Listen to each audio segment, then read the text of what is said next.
Five Nights at Freddy's 4 is the best one. It's just facts. Okay, everyone calm down. I can hear you in the comments just typing away, saying I'm wrong and all of that crap. So before I go any further, I just want to go on the record and saying everything I say in this video is only my opinion. And if you disagree with me, I have no problem with you feeling that way. But in saying that, I truly believe that Five Nights at Freddy's 4 is the best game in the series. But why do I feel so strongly about this? Well, to explain why, I'm going to divide this video into 3 sections: horror, gameplay, and story. Let's start with horror. Many people would agree that this game is undoubtedly the scariest in the entire series. It rivals FNAF 1 in terms of the scariest atmosphere, but one thing that I think this game does better with its atmosphere is causing tension.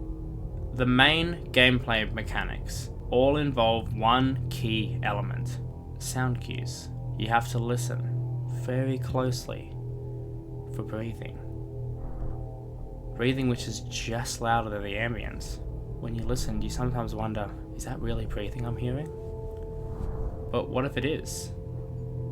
This game has some of the best implementation of jump scares I have ever seen. In other Five Nights at Freddy's games, you can predict when you get a jump scare, usually because the characters can't jump scare you and you have to flip up the camera.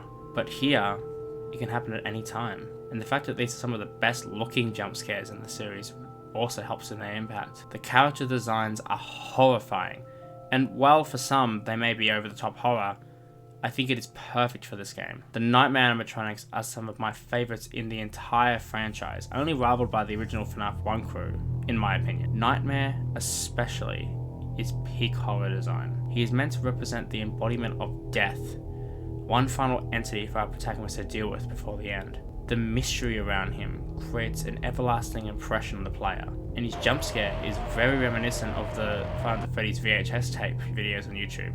It's more analog horror than jump scare or shock horror. And the fact that the threats are usually looming right in front of you and can literally be in front of you at any time brings back the FNAF 1 feeling of always being watched.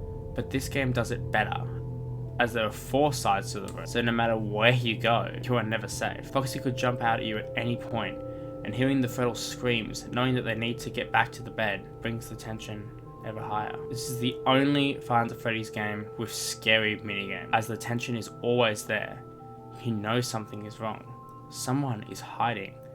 You could turn a corner and all of a sudden, bang! And again, it has more analog horror vibe that works so well for this series.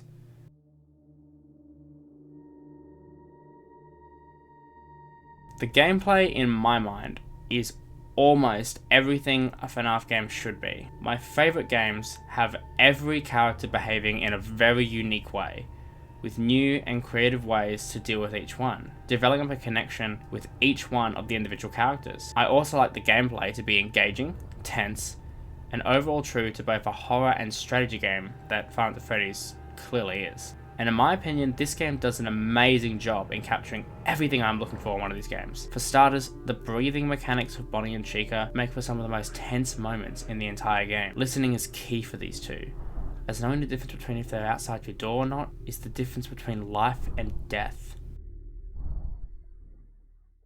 Foxy can never actually enter the closet if you never let him. You can hear him running back and forth as well, and Bonnie and Chica walking around. Foxy can only get into your closet if you check the opposite hallway to the one he's in. Once he's in, he turns into the Foxy of FNAF 1, where you need to check on him to make sure he doesn't run out and kill you. Meaning if you're good enough, you never have to deal with Foxy. His mechanic at this point is more visual than audio based. And in my mind, it creates a variety of tension, as when you leave Foxy knowing he hasn't been set all the way back, it's super unnerving, and makes you super nervous hoping to make it back in time. Freddy, by contrast, is the simplest to deal with, but like Foxy at times, he can cause tension if you can't get to him straight away. And unlike Foxy, you can hear the Freddles getting louder and louder, which makes you want to get back more and more. Now obviously, there is Night 5 with Fredbear, and Night 7 and 8 with Nightmare, and being quote-unquote bosses. They have different gameplay, which combines all the mechanics of the other characters and adds a few twists to force the player to relearn everything they did in the previous nights, while still holding up the main principles. mainly with audio cues. Fredbear, unlike Bonnie and Chica, will enter your room if you shine the light while he's in the hallway. Lightning fast reflexes are a must. However, you can hear which side of the room he is going to, so you can stop him from entering. However, he can also teleport into your room and hide in your closet or sit on your bed. You can tell when he has done this when you hear his distinct laugh, one of the best sound effects in all of FNAF, in my opinion.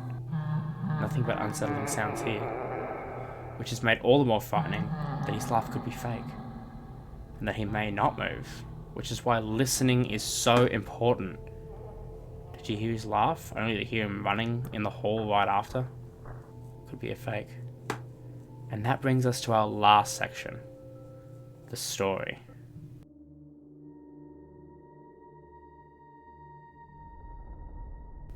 Now, for me personally, the Five Nights at Freddy's lore is something I'm not super invested in and that I have my own gripes about. And there are problems that do exist in this story as well, although some parts were changed and further explained, which honestly just made it worse for me. But, in my opinion, this was one of the only times I actually got into the story of the game, and that is because of the creepy atmosphere present in this game, and how well it ties into the general gameplay. Following this child around as he faces being stuck in a literal nightmare, his brother tormenting him day after day, you feel so sorry for him. The nights get harder and harder, as if his nightmares are getting worse and worse. Fredbear on night 5 and Nightmare later on shows us his fear of the specific animatronic who ended his life, and the fact that death takes on the form of the animatronic makes it all the more tragic and terrifying. How his father promises to put him back together makes it all the more depressing. A father so caught up in his work that he failed to protect his son from the thing he had created. It would turn anyone insane. Now, I do want to say that the first 4 games and their respective stories make for great lore, and in my mind, this is where it should have ended.